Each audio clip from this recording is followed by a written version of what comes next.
का यह बृहस्पतिवार साधारण नहीं है। आज आप सुनने जा रहे हैं देवगुरु बृहस्पति की एक दुर्लभ और चमत्कारिक कथा। कहा जाता है कि जो भक्त इस कथा को अंत तक श्रद्धा से सुनता है उसके जीवन की रुकावटें दूर होती है और बृहस्पति देव की विशेष कृपा प्राप्त होती है। भारतवर्ष में एक प्रतापी और दानी राजा राज्य करता था। वह नित्य गरीबों और ब्राह्मणों की सहायता करता। यह बात उसकी रानी को अच्छी नहीं लगती थी। वह न तो गरीबों को दान देती थी, न ही भगवान का पूजन करती थी और राजा को भी दान देने से मना किया करती थी। एक दिन राजा शिकार खेलने वन को गए। तब रानी महल में अकेली थी। उसी समय बृहस्पति देव साधु वेश में राजा के महल में भिक्षा लेने के लिए गए और भिक्षा मांगी। रानी ने भिक्षा देने से इनकार कर दिया और कहा, हे साधु महाराज, मैं तो दान पुण्य से तंग आ गई हूँ। मेरा पति सारा धन लुटाते रहते हैं। मेरी इच्छा है कि हमारा धन नष्ट हो जाए, फिर न रहेगा बांस न बजेगी बांसुरी। साधु ने कहा, हे देवी, तुम तो बड़ी विचित्र हो। धन संतान तो सभी चाहते हैं, पुत्र और लक्ष्मी तो पापी के घर भी होनी चाहिए। यदि तुम्हारे पास अधिक धन है तो भूखों को भोजन दो, प्यासों के लिए प्याऊ बनवाओ, मुसाफिरों के लिए धर्मशाला खुलवाओ। जो निर्धन अपनी कुंवारी कन्याओं का विवाह नहीं कर सकते उनका विवाह करा दो। ऐसे और कई काम हैं जिसके करने से तुम्हारा यश लोक और परलोक में फैलेगा। परंतु रानी पर उपदेश का कोई प्रभाव नहीं पड़ा। वह बोली, महाराज, आप मुझे कुछ न समझाए। मैं ऐसा धन नहीं चाहती जो हर जगह बांटती फिरूं। साधु ने उत्तर दिया, यदि तुम्हारी ऐसी इच्छा है तो तथास्तु। तुम ऐसा ही करना कि बृहस्पतिवार को घर लिपकर पीली मिट्टी से अपना सिर धोकर स्नान करना, भट्टी चढ़ाकर कपड़े धोना। ऐसा करने से तुम्हारा सारा धन नष्ट हो जाएगा। इतना कहकर साधु महाराज वहां से अंतर्धान हो गए। साधु के कहे अनुसार रानी ने बातें पूरी की। केवल 3 बृहस्पतिवार ही बीते थे कि उसकी समस्त धन संपत्ति नष्ट हो गई। भोजन के लिए राजा का परिवार तरसने लगा। तब एक दिन राजा ने रानी से कहा, हे रानी, तुम यहीं रहो, मैं दूसरे देश को जाता हूँ, क्योंकि यहाँ सभी लोग मुझे जानते हैं, इसलिए मैं कोई छोटा कार्य नहीं कर सकता। ऐसा कहकर राजा परदेश चला गया। वहाँ वह जंगल से लकड़ी काट कर लाता और शहर में बेचता था। इस तरह वह अपना जीवन व्यतीत करने लगा। इधर राजा के परदेश जाते ही रानी और दासी दुखी रहने लगी। एक बार जब रानी और दासी को 7 दिन तक बिना भोजन के रहना पड़ा तो रानी ने अपनी दासी से कहा, हे दासी, पास ही के नगर में मेरी बहन रहती है। वह बड़ी धनवान है। तू उसके पास जा और कुछ लेकर आ ताकि थोड़ा बहुत गुजारा हो सके।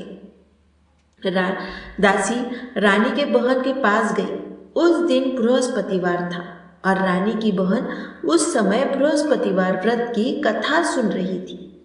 दासी ने रानी की बहन को अपनी रानी का संदेश दिया, लेकिन रानी की बहन ने कोई उत्तर ही नहीं दिया। जब दासी को कोई उत्तर नहीं मिला तो वह बहुत दुखी हुई और क्रोध भी आया। दासी ने वापस आकर रानी को सारी बात बता दी। सुनकर रानी ने अपने भाग्य को कोसा। उधर रानी की बहन ने सोचा कि मेरी बहन की दासी आई थी, परंतु मैं उससे नहीं बोली, इससे वह बहुत दुखी हुई होगी। कथा सुनकर और पूजन समाप्त करके वह अपनी बहन के घर आई और कहने लगी, हे बहन, मैं बृहस्पतिवार का व्रत कर रही थी। तुम्हारी दासी मेरे घर आई थी, परंतु जब तक कथा होती है तब तक न उठते हैं न बोलते हैं, इसलिए मैं नहीं बोली। कहो दासी क्यों गई थी? रानी बोली, बहन, तुमसे क्या छिपाऊं? हमारे घर में खाने तक को अनाज नहीं था। ऐसा कहते कहते रानी की आंखें भर आई। उसने दासी समेत पिछले 7 दिनों से भूखे रहने की बात अपनी बहन को विस्तार से सुना दी। रानी की बहन बोली, देखो बहन, भगवान बृहस्पति सबकी मनोकामना पूर्ण करते हैं। देखो, शायद तुम्हारे घर पर अनाज रखा हो। पहले तो रानी को विश्वास ही नहीं हुआ, पर बहन के आग्रह करने पर उसने अपनी दासी को अंदर भेजा तो उसे सचमुच अनाज से भरा एक घड़ा मिल गया। यह देखकर दासी को बड़ी हैरानी हुई। दासी रानी से कहने लगी, हे रानी, जब हमें भोजन नहीं मिलता तो हम व्रत ही करते हैं, इसलिए क्यों न इनसे व्रत और कथा की विधि पूछ ली जाए ताकि हम भी व्रत कर सकें। तब रानी ने अपनी बहन से बृहस्पतिवार व्रत के बारे में पूछा। उसकी बहन ने बताया, बृहस्पतिवार के व्रत में चने की दाल और मनुक्का से भगवान विष्णु का केले की जड़ में पूजन करें तथा दीपक जलाएं, व्रत कथा सुने और पीला भोजन ही करें। इससे बृहस्पति देव प्रसन्न होते हैं। व्रत और पूजन विधि बताकर रानी की बहन अपने घर लौट गई। 7 दिन बाद जब बृहस्पतिवार आया तो रानी और दासी ने व्रत रखा। गुड़साल में जाकर चना और गुड़ लेकर आई। फिर उससे केले की जड़ तथा विष्णु भगवान का पूजन किया। अब पीला भोजन कहाँ से आए, इस बात को लेकर दोनों बहुत दुखी थी, क्योंकि उन्होंने व्रत रखा था, इसलिए बृहस्पति देव उनसे प्रसन्न थे। इसीलिए वे साधारण व्यक्ति का रूप धारण करके 2 थालों में सुंदर पीला भोजन दासी को दे गए।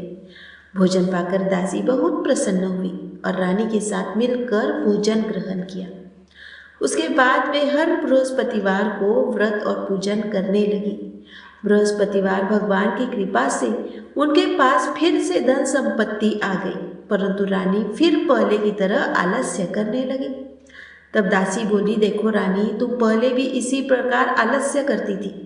तुम्हें धन रखने में कष्ट होता था, इस कारण सभी धन नष्ट हो गया था, और अब जब भगवान बृहस्पति की कृपा से धन मिला है तो तुम्हें फिर आलस्य होता है। बड़ी मुसीबतों के बाद हमने यह धन पाया है, इसलिए हमें दान पुण्य करना चाहिए, भूखे मनुष्यों को भोजन कराना चाहिए और धन को शुभ कार्यों में खर्च करना चाहिए, जिससे तुम्हारे कुल का यश बढ़ेगा, स्वर्ग की प्राप्ति होगी और पितृ प्रसन्न होंगे। दासी की यह बात मानकर रानी अपना धन शुभ कार्यों में खर्च करने लगी, जिससे पूरे नगर में उसका यश फैलने लगा। उधर एक दिन राजा दुखी होकर जंगल में एक पेड़ के नीचे आसन जमा कर बैठ गया।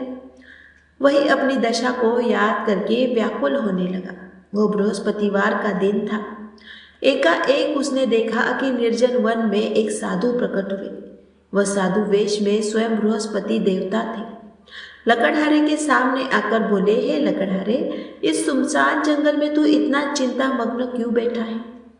लकड़हारे ने दोनों हाथ जोड़कर प्रणाम किया और उत्तर दिया, महात्मा जी, आप सब कुछ जानते हैं, मैं क्या कहूँ? यह कहकर वह रोने लगा और साधु को अपनी आत्मकथा सुनाई। महात्मा जी ने कहा, तुम्हारी स्त्री ने बृहस्पतिवार के दिन बृहस्पति भगवान का निरादर किया है, जिसके कारण रुष्ट होकर उन्होंने तुम्हारी यह दशा कर दी।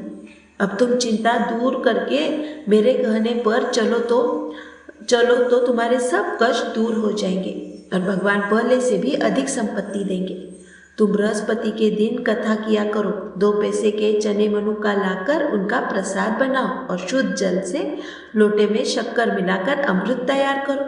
कथा के पश्चात अपने सारे परिवार और सुनने वाले भक्तों में अमृत व प्रसाद बांट कर खुद भी ग्रहण करो। ऐसा करने से भगवान तुम्हारी सभी मनोकामनाएं पूर्ण कर देंगे। लकड़हारा बोला, हे प्रभु, मुझे लकड़ी बेचकर इतना पैसा नहीं मिलता जिससे भोजन के बाद कुछ बचा सकूं। मैंने रात्रि में अपनी स्त्री को व्याकुल देखा है। मेरे पास कुछ भी नहीं जिससे मैं उसकी खबर मंगा सकूं, और फिर मैं बृहस्पति देव की क्या कथा सुनाऊं? मुझे तो कुछ भी नहीं मालूम है। साधु ने कहा, हे लकड़हारे, तुम किसी बात की चिंता मत करो। बृहस्पतिवार के दिन तुम रोजाना की तरह लकड़ियां लेकर शहर को जाओ। तुम्हें रोज से 2 गुना धन प्राप्त होगा, जिसे तुम भली भांति भोजन कर लोगे और बृहस्पति देव की पूजा का सामान भी आ जाएगा। बृहस्पति देव की कथा इस प्रकार है, सुनो। प्राचीन काल में एक ब्राह्मण था। वह बहुत निर्धन था। उसकी कोई संतान भी नहीं थी। उसकी स्त्री बहुत मलिनता के साथ रहती थी। वह स्नान नहीं करती थी, किसी देवता का पूजन भी नहीं करती थी। इससे ब्राह्मण बड़े दुखी थे। बेचारे बहुत कुछ कहते थे, किंतु उसका कुछ परिणाम नहीं निकलता। भगवान की कृपा से ब्राह्मण की स्त्री ने एक कन्या रूपी रत्न पैदा हुआ। कन्या बड़ी होने पर प्रात स्नान करके विष्णु भगवान का जाप और बृहस्पतिवार का व्रत करने लगी। अपने पूजन पाठ को समाप्त करके विद्यालय जाती तो अपनी मुट्ठी में जौ भर के लेकर जाती और पाठशाला के मार्ग पर डालती जाती। तब वे जो स्वर्ण के हो जाते तो लौटते समय उन्हें बीन कर घर ले आती। एक दिन वह बालिका सूप में उन सोने की जौ को फटक कर साफ कर रही थी कि उसके पिता ने देख लिया और कहा, हे बेटी, सोने की जौ के लिए सोने का सूप होना चाहिए। दूसरे दिन बृहस्पतिवार था। इस कन्या ने व्रत रखा और बृहस्पति देव से प्रार्थना करके कहा, मैंने आपकी पूजा सच्चे मन से की है तो मेरे लिए सोने का सूप दे दो। बृहस्पति देव ने उसकी प्रार्थना स्वीकार कर ली। रोजाना की तरह वह कन्या जौ फैलाती हुई जाने लगी। जब लौटकर जौ बीन रही थी तो बृहस्पति देव की कृपा से सोने का सूप मिला। उसे वह घर ले आई और उसमें जौ साफ करने लगी, परंतु उसकी माँ को वही ढंग रहा। एक दिन की बात है कि वह कन्या सोने के सूप में जौ साफ कर रही थी। उस समय उस शहर का राजपुत्र वहां से होकर निकला। इस कन्या के रूप और कार्य को देखकर मोहित हो गया और अपने घर आकर भोजन और जल त्याग कर उदास होकर लेट गया। राजा को इस बात का पता लगा तो अपने प्रधानमंत्री के साथ उसके पास गए और बोले, हे बेटा, तुम्हें किस बात का कष्ट है? किसी ने तुम्हारा अपमान किया है अथवा कोई और कारण है सो कहो, मैं वही कार्य करूंगा जिससे तुम्हें प्रसन्नता हो। राजकुमार ने अपने पिता से कहा, मुझे आपकी कृपा से किसी बात का दुख नहीं है। किसी ने मेरा अपमान नहीं किया है, परंतु मैं उस लड़की से विवाह करना चाहता हूँ जो सोने के सूप में जौ साफ कर रही थी। यह सुनकर राजा आश्चर्य में पड़ गया और बोला, हे बेटा, इस तरह की कन्या का पता तुम ही लगाओ, मैं उसके साथ तुम्हारा विवाह अवश्य करवा दूंगा। राजकुमार ने उस लड़की के घर का पता बताया। तब मंत्री उस लड़की के घर गए और ब्राह्मण को सभी हाल बताया। ब्राह्मण राजकुमार के साथ अपनी कन्या का विवाह करने के लिए तैयार हो गए तथा विधि विधान से ब्राह्मण की कन्या का विवाह राजकुमार के साथ हो गया। कन्या के घर से जाते ही पहले की भांति उस ब्राह्मण के घर में गरीबी का निवास हो गया और भोजन के लिए भी अन्न बड़ी मुश्किल से मिलता था। एक दिन दुखी होकर ब्राह्मण अपनी पुत्री के पास बैठ गए और बेटी से पिता की दुखी अवस्था देखी और अपनी माँ का हाल पूछा। तब ब्राह्मण ने सभी हाल कहा। कन्या ने बहुत सा धन देकर अपने पिता को विदा कर दिया। इस तरह ब्राह्मण को कुछ समय सुखपूर्वक व्यतीत हुआ। कुछ दिन बाद फिर वही हाल हो गया। ब्राह्मण फिर अपनी कन्या के यहाँ गया और सारा हाल कहा तो लड़की बोली, हे पिताजी, आप माताजी को यहाँ ले आओ, मैं उन्हें विधि बता दूंगी जिससे उनकी गरीबी दूर हो जाए। ब्राह्मण अपनी स्त्री के साथ वहाँ कन्या पहुँचा। कन्या अपनी माँ को समझाने लगी, हे माँ, तुम प्रातः काल स्नान आदि करके विष्णु भगवान की पूजन करो और तब सब दरिद्रता दूर हो जाती है। परंतु उसकी माँ ने एक भी बात नहीं मानी और प्रातःकाल उठकर अपनी पुत्री के बच्चों की जूठन खा ली। इससे उसकी पुत्री को बहुत गुस्सा आया। उसने एक रात एक कोठरी से सारा सामान निकाल दिया और अपनी माँ को उसमें बंद कर दिया। प्रात उसे निकाला तो स्नान आदि कराकर पूजा पाठ करवाया तो उसकी माँ की बुद्धि ठीक हो गई। इसके बाद वह नियम से पूजा पाठ करती और प्रत्येक बृहस्पतिवार को व्रत रखने लगी। इस व्रत के प्रभाव से उसकी माता और पिता बहुत धनवान और पुत्रवान हो गए और बृहस्पति देवता के प्रभाव से इस लोक के सुख भोग कर अंत में स्वर्ग को प्राप्त हुए। इस तरह कथा कहकर साधु देवता वहां से भी अंतर्धान हो गए। धीरे धीरे समय व्यतीत होने पर फिर बृहस्पतिवार का दिन आया। लकड़हारा जंगल से लकड़ी काट कर शहर में बेचने गया। उसे उस दिन रोज से अधिक पैसा मिला। राजा ने चना गुड़ आदि लाकर बृहस्पतिवार का व्रत किया। उस दिन से उसके सभी क्लेश दूर हो गए। परंतु जब दोबारा बृहस्पतिवार का दिन आया तो लकड़हारा बृहस्पतिवार का व्रत करना भूल गया। इस कारण बृहस्पति भगवान नाराज हो गए। उस दिन उस नगर के राजा ने विशाल यज्ञ का आयोजन किया था तथा शहर में घोषणा करा दी कि कोई भी मनुष्य अपने घर में भोजन न बनवाए, न आग जलाए। समस्त जनता मेरे यहाँ भोजन करने आए। इस आज्ञा को जो न मानेगा उसे फांसी की सजा दी जाएगी। इस तरह की घोषणा पूरे नगर में करवा दी गई। राजा की आज्ञा के अनुसार शहर के सभी लोग भोजन करने गए, लेकिन लकड़हारा कुछ देर से पहुंचा, इसलिए राजा उसे अपने साथ लेकर घर गया और भोजन करा दिया। तो रानी की दृष्टि उस खूंटी पर पड़ी जिस पर उसका हार लटका हुआ था। वह वहां दिखाई नहीं दिया। रानी ने निश्चय किया कि मेरा हार इस मनुष्य ने ही चुरा लिया है। उसी समय सिपाहियों को बुलाकर उसे कारागार में डलवा दिया।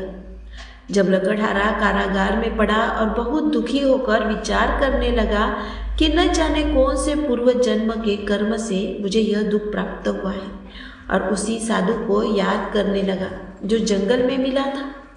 उसी समय तत्काल बृहस्पतिवार देव का साधु के रूप में प्रकट हुए और उसकी दशा देखकर कहने लगे, अरे मूर्ख, तूने बृहस्पति देव की कथा नहीं की, इस कारण तुझे दुख प्राप्त हुआ है। अब चिंता मत कर। बृहस्पतिवार के दिन कारागार के दरवाजे पर 4 पैसे पड़े मिलेंगे। उनसे तू बृहस्पति देव की पूजा करना, तेरे सभी कष्ट दूर हो जाएंगे। बृहस्पतिवार के दिन उसे 4 पैसे मिले। लकड़हारे ने कथा कही। उसी रात्रि को बृहस्पति देव ने उस नगर के राजा को स्वप्न में कहा, हे राजा, तुमने जिस आदमी को कारागार में बंद कर दिया है वह निर्दोष है, वह राजा है, उसे छोड़ देना। रानी का हार उसी खूंटी पर लटका है। अगर तू ऐसा नहीं करेगा तो मैं तेरे राज्य को नष्ट कर दूंगा। इस तरह रात्रि का स्वप्न को देखकर राजा प्रातःकाल उठा और खूंटी पर हार देखकर लकड़हारे को बुलाकर क्षमा मांगी और उसे योग्य सुंदर वस्त्र आभूषण देकर विदा कर दिया। बृहस्पति देव की आज्ञा के अनुसार लकड़हारा अपने नगर को चला गया। अगर आपको यह कथा पसंद आई हो तो वीडियो को लाइक और शेयर जरूर करें और ऐसी अनमोल कथाएं सुनने के लिए हमारे चैनल को सब्सक्राइब करें। धन्यवाद। जय बृहस्पति देव।